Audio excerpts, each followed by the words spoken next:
Technology जो जिंदगी को आसान बनाती है, जिससे हर बड़ा काम चुटकियों में हो सकता है। लेकिन अगर यही टेक्नोलॉजी किसी का भविष्य दांव पर लगा दे तो आप क्या कहेंगे?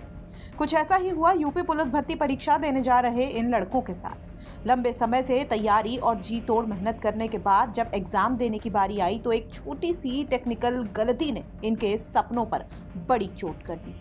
दरअसल गाजियाबाद और हापुड़ से करीब आधा दर्जन से ज्यादा अभ्यर्थी 10 जून को परीक्षा देने मुजफ्फरनगर पहुंचे थे। जैसे ही उन्होंने नई मंडी के दीपचंद जैन इंटर कॉलेज, जो कि उनका एग्जाम सेंटर था, उसके लिए गूगल मैप पर स्कूल का कोड और नाम डाला, मैप ने उन्हें मुजफ्फरनगर की जगह 59 किलोमीटर दूर शामली जिले के चंदेड़ी गांव का रास्ता दिखा दिया। अब अभ्यर्थी भी जल्दबाजी में बिना कुछ सोचे समझे मैप के सहारे शामली पहुंच गए। वहां पहुंचने पर उन्हें पता चला कि वो गलत जगह आ चुके हैं, जिसके बाद उनके पैरों तले जमीन खिसक गई। पीड़ित अभ्यर्थियों का दावा है कि वहां सिर्फ वो अकेले नहीं थे, बल्कि कई और अभ्यर्थी इसी गलत लोकेशन का शिकार होकर वहां भटक रहे थे। इतना ही नहीं, स्थानीय ग्रामीणों के मुताबिक पिछले 3 दिनों से हजारों बच्चे इसी तरह रास्ता भटक कर वहां पहुंच रहे हैं। गाजियाबाद से आए थे, यूपी पुलिस की परीक्षा थी, आज पहली शिफ्ट में थी। तो मुजफ्फरनगर आने के बाद हमने लोकेशन डाली फोन में गूगल मैप पे, तो लोकेशन लेगी हमें यहाँ से 59 किलोमीटर दूर। तो जब 59 किलोमीटर दूर हम वहां गए, चंदेड़ी गांव में सेम लोकेशन डाली जो इसमें दिखाया है, पूरा proper Deepchand grain chamber inter college Nai Mandi Muzaffarnagar, यहाँ तक कि इसका जो स्कूल कोड है वो भी डालने के बाद 59 किलोमीटर दूर लेकर गई लोकेशन। और किस जिले में पहुंचा दिया आपको?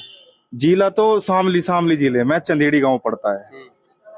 तो अब यहाँ डीएम ऑफिस में पहुंचे हैं क्या? कुछ डीएम ऑफिस में हम आए कि वहाँ किसान यूनियन के हमें लोग मिले, उन्होंने कहा कि चलो भाई मुजफ्फरनगर चले जाओ, तुम्हारी कुछ एक बार बात रख देते हैं। तो यहाँ डीएम साहब ने हमें कहा कि भाई थोड़ा सा दिमाग अप्लाई करना चाहिए आदमी को, गूगल मैप भी एक इंसान ने ही वो किया है, तो इस पे ना चले। तो मेरी तो यही है, आने वाले जो बच्चों का एग्जाम है या मतलब जो तैयारी कर रहे हैं, तो लोकेशन जो वहाँ के लोग हैं उनसे भी एक बार पूछ ले, कंफर्म कर ले, फोन के हिसाब से ना चले। अच्छा, कितने छात्र थे अभी जैसे हम आ रहे थे वहां से सैकड़ों छात्र थे, लड़कियां भी थी वहाँ। हम तो बाइक पे थे इसलिए हम इधर आ गए। अब कुछ उम्मीद है आपके पेपर दोबारा? उम्मीद डीएम साहब ने कहा है कि मैं जो भर्ती बोर्ड है उसको एक एप्लीकेशन मुझे टाइप करके दे दो, मैं वहाँ आपकी बात रख दूंगा। तो अब परीक्षा छूटने से नाराज और परेशान अभ्यर्थी सीधे जिला कलेक्ट्रेट पहुंचे। उन्होंने जिला प्रशासन और पुलिस प्रशासन को एक लिखित शिकायत पत्र देकर दोबारा एग्जाम कराने की मांग की है। इस पूरे मामले पर मुजफ्फरनगर के एसपी सिटी अमृत जैन ने स्थिति साफ करते हुए बताया कि तकनीकी खामी की जांच की जा रही है। हालांकि इसी केंद्र पर बाकी अभ्यर्थियों ने बिना किसी समस्या के परीक्षा दे दी।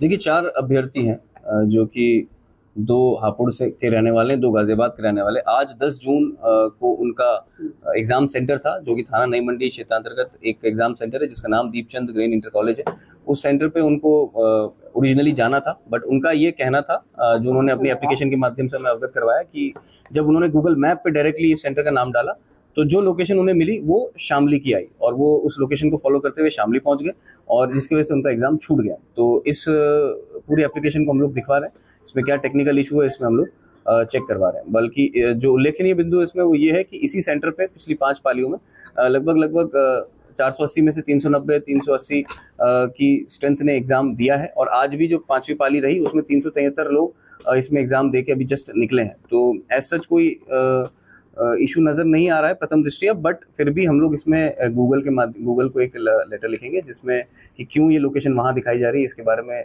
गूगल से जानेंगे, पहली चीज। और दूसरी चीज, जो अभ्यर्थियों की मांग थी कि हम लोग एक बार बोर्ड को भी अपना फीडबैक दे दें इसमें, कि अगली बार से एप्लीकेशन फॉर्म पे ही एक QR कोड के माध्यम से या किसी और माध्यम से जो ओरिजिनल गूगल मैप का लिंक है वो उस पर पेस्ट कर दिया जाए, ताकि अभ्यर्थियों को वहां पहुंचने में आसानी रहे।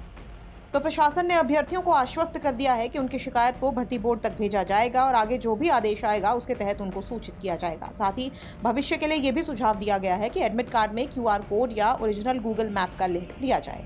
लेकिन इस घटना ने कई बच्चों के भविष्य को दांव पर लगा दिया है। बहरहाल मामले पर आगे क्या कुछ होता है ये देखने वाली बात होगी। मुजफ्फरनगर से संदीप सैनी की रिपोर्ट, यूपी तक।